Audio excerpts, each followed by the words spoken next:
1 month later, with the most expensive and powerful gaming laptop that Lenovo sell, let's have a look and see what's really good.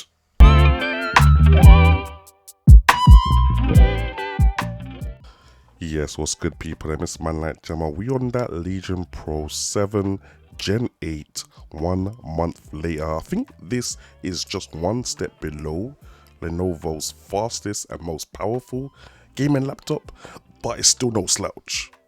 Now let me drop you the specs and show you why Lenovo are trying to charge £3,000 for this thing.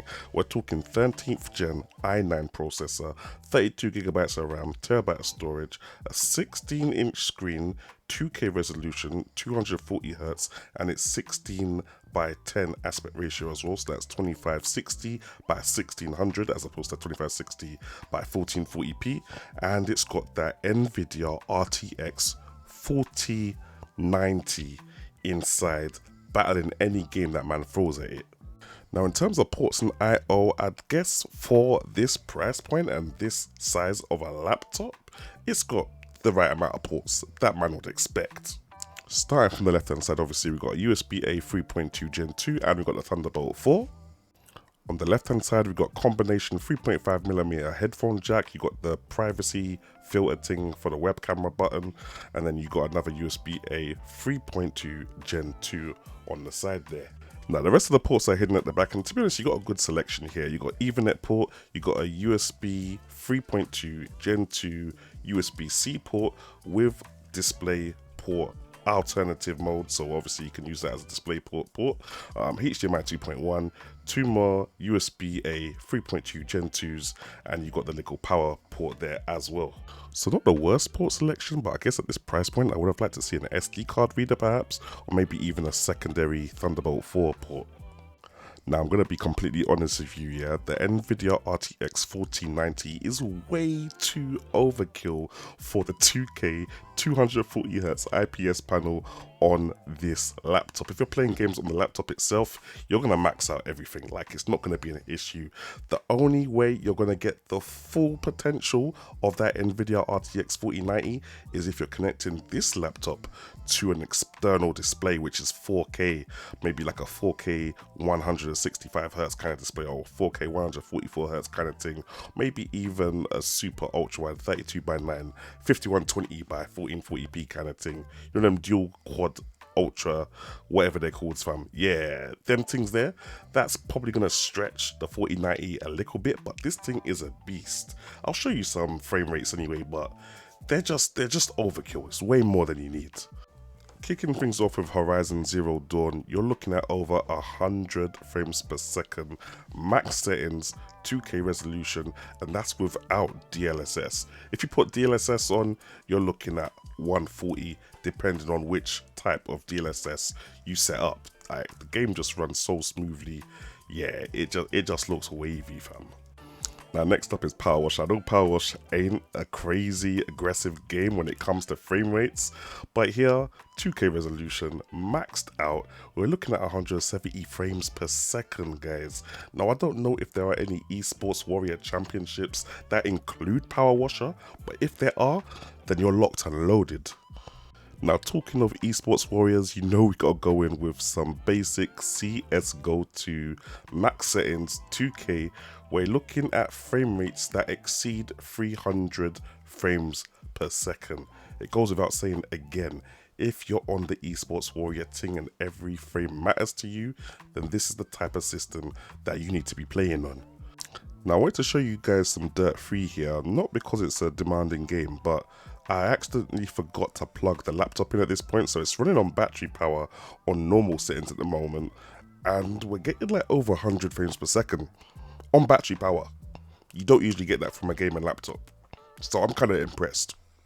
You know, I've got this far into the video and I've forgotten to even talk about the RGB keyboard and mouse pad. Now the mouse pad, just standard procedure, a little bit boring, but the keyboard I actually like typing on, and I'm coming from a place where I usually have mechanical keyboards with the big clickety clack clackety click. Playing games on this and typing normal Word documents on this both feel good, so yeah, as far as normal laptop keyboards go, I think this one's definitely a winner for me, at least anyway. Now, in terms of battery life, it's pretty much the same situation it is with every other gaming laptop. If it's plugged in, you're going to get the full power of that GPU, but if you plug it out, you better dial down those in-game settings or resolution or frame rate or something, because you are not going to be getting that full-fledged RTX 4090 power. You're going to get something much less than that, and that's unfortunately the situation with this laptop as well. If you are going to try and play a game on battery power, you're looking at south of 2 hours, maybe south of 3 hours gameplay time. So yeah, it's about what you'd expect really. Now onto a little bit of content creation and thing. I've done a couple video edits on this, especially the 4K edit for the Tesla video that I released recently, and I can't lie, doing the same edit on both this laptop and my desktop, which has a 3090 in it, they are very close together in terms of processing time and video outputting times. Like, yo, they're definitely both doing jobs, fam. Obviously, that's when the laptop is plugged in. If I plug it out, yeah, then obviously it's a problem. So I'm not saying that you're gonna get desktop processing times on battery power, but when it's plugged in, yeah, it makes a good desktop replacement video editing rig. Can't lie guys, if you're looking at gaming, this laptop is definitely where it's at. I feel personally, for the price, I want to see an OLED screen or a mini LED screen. I want to see SD card reader for my content creation workflows. I want to see maybe another Thunderbolt 4 port. Apart from that, I'm pretty much good to go. The RGB looks sick, even that little RGB light bar on the front. The monitor screen itself looks wicked, fam. That 2K resolution, 16:10 aspect ratio, perfect for a little bit of work, but also perfect for getting that extra vertical screen real estate when you're playing games. And obviously that RTX 4090, overkill for playing any games on the display itself, but once you plug it into an external monitor, you've got yourself a little desktop killer that you can easily move from room to room. And to be honest, it's not too heavy. You can actually put it in your backpack and get it going, but it is quite a hefty laptop compared to a lot of the notebooks that are super slim and running around on the shop shelves nowadays.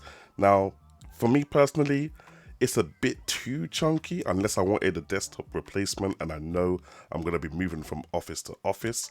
But for those that are looking for that desktop replacement that they do want to also be portable, there's none other.